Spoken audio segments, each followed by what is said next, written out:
Welcome back, guys. Wishing you all a great holiday season and a Merry Christmas. Sorry I've been late with the updates this month, but I've been trying to get caught up in the shop and my updates have been on the back burner. Remember to go spend time with your families. Anyway, this is the latest update of our 22-way professional-only coatings and sealants longevity test, this being update number 16, or the 1 year and 2 month mark. Things are getting much colder, finally getting some hard freezes and some ice now too. So let's see if anything's been affected. You can see here that I've noticed some differences in the water spots on the hood, some better than others. You can see some darker spots as well as lighter.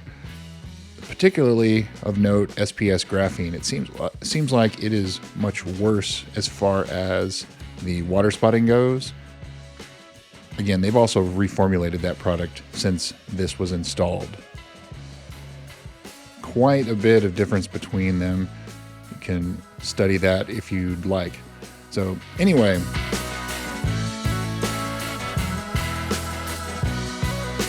let's go ahead and foam everything down using Chemical Guy's Honeydew Snow Foam. Rinse it, foam it again, wash it with an Australian sheep's wool wash mitt, and then rinse to inspect the hydrophobic properties before drying everything off. The last 30 days weather, as well as the lifetime weather that this hood has seen, is on your screen here. And if you'd like to support the channel, all you need to do is hit that like button, subscribe, comment down below if you have any experience with any of these products, if you've installed them, if you're a certified installer, and so on. And if you're just joining us, please be sure to check out the entire series of each of these videos, as there is a ton of work that goes into the research, prep, install, and continued testing of these. So with that out of the way, let's see how things are getting on.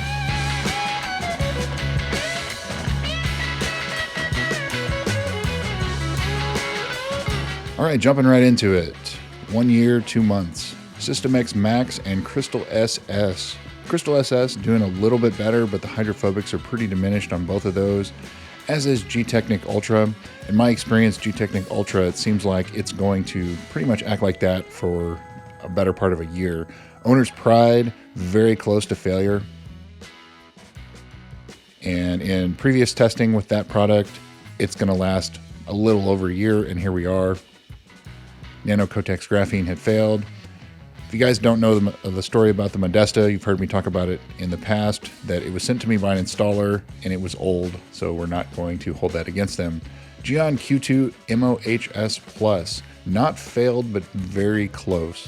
So we'll give it a pass this month, but it's getting pretty close. OptiPro Pro Plus, sort of in the same boat there, very weak hydrophobics. Ceramic Pro Gold, much better, but albeit got some wear on it also. Ceramic Pro Silver, still doing all right. And Ceramic Pro Sport, which is known as Kube Bond, still impressive. It's supposed to be a 6-month spray, still doing great at 1 year and 2 months. IGL Kenzo Standard, which they have since brought back. It was discontinued for a while, and their graphene product. Both of those, I don't see any noticeable difference, but they do have some wear on them. SPS Graphene, still quite hydrophobic.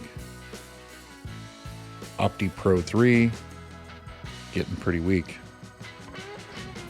Again, we'll skip Modesta. Here's our cheap consumer one, Meguiar's Hybrid Paint Coating. It's getting pretty tired, but still doing okay. And Seacort's Finest Reserve and Seacort's Professional. Professional, in my experience, has been a little bit more hydrophobic, and it's still the case here. And Glossit Graphene and Glossit 10H. Got some wear on it, still somewhat hydrophobic in both instances. And Nanobond, our cheap Chinese coating. I think we're going to call that failed. It's sticking long enough where if you saw that on your vehicle, I think we'd call it failed. Would you agree? We'll visit failure times here with the spreadsheets in just a minute. But yeah, there's just a little bit hanging on, but I think it's probably to the point where we can call that one failed. That's the hard part about these, when they get to that kind of almost failed. Where do you call them? Where do you not? So there's your update. We're going to jump into the spreadsheets real quick, and we will see how everything is comparing to previous testing so far.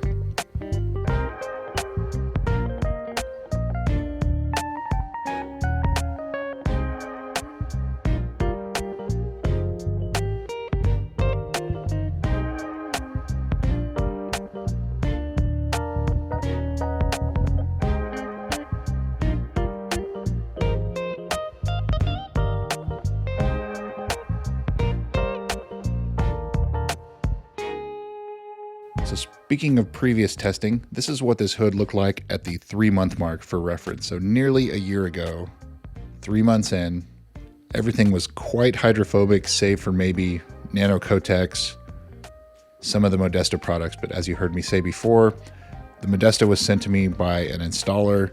It was previously opened and it was quite old, and I didn't know either of those when they were originally sent to me. So we are not going to hold that against them. I could just put an NA for those on the test. So I'll shut up and you can watch the rest of this, and then we'll jump into the spreadsheets.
Failure times.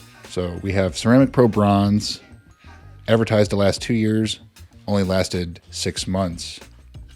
Nano Kotex didn't state. It was a pre-production product, but didn't quite last a year. And Nano Bond, 425 days. So now we will jump over to the master spreadsheet. Both of these are in the link in the video description also. So we're looking at the green column here, the 22-way. C-quartz, the other time I've tested it, 425 and 455 days. So you can see that this test, they may last just a little bit longer than that. Usually within a month or two, in my experience, for most of these tests. Ceramic Pro Sport has been tested before, 720 days, so 2 years. It was very tired at that point, but it was one of the longer lasting. Glossit Pro 10H, 455, 480 days, 690 days. So it's kind of on track to last the way it has been. G-Technic Ultra, 2 years in some cases there. I don't think that's going to make it 2 years this time. IGL Kenzo, sort of in the 2-year mark. Kenzo Graphene, less than a year. I think this one may last longer than that. Meguiar's Hybrid Paint Coating, 455 days for another test. So that would be next month when it fails. It's pretty close to that. And Nanobond, we've tested several times. 425 days, there's our failure this month. And 485 is what others have been, along with one that lasted 2 years. So that is, again, one of the issues with some of these Chinese coatings is that they are not extremely consistent, but Nanobond, Nano Age have been a fairly consistent performer. So Owner's Pride, 395 days. So now we're at a month past that, and it's probably next month. So again, within a month or two for failure times, pretty close, pretty spot on there. And SPS Graphene. So we've tested that. We had a test that was short, but the others, 575 days for Crystal SS and 9H. So again, it looks like the results are fairly consistent. There's your update, guys. 1 year, 2 months. Thanks for watching. Have a Merry Christmas. We'll see you soon.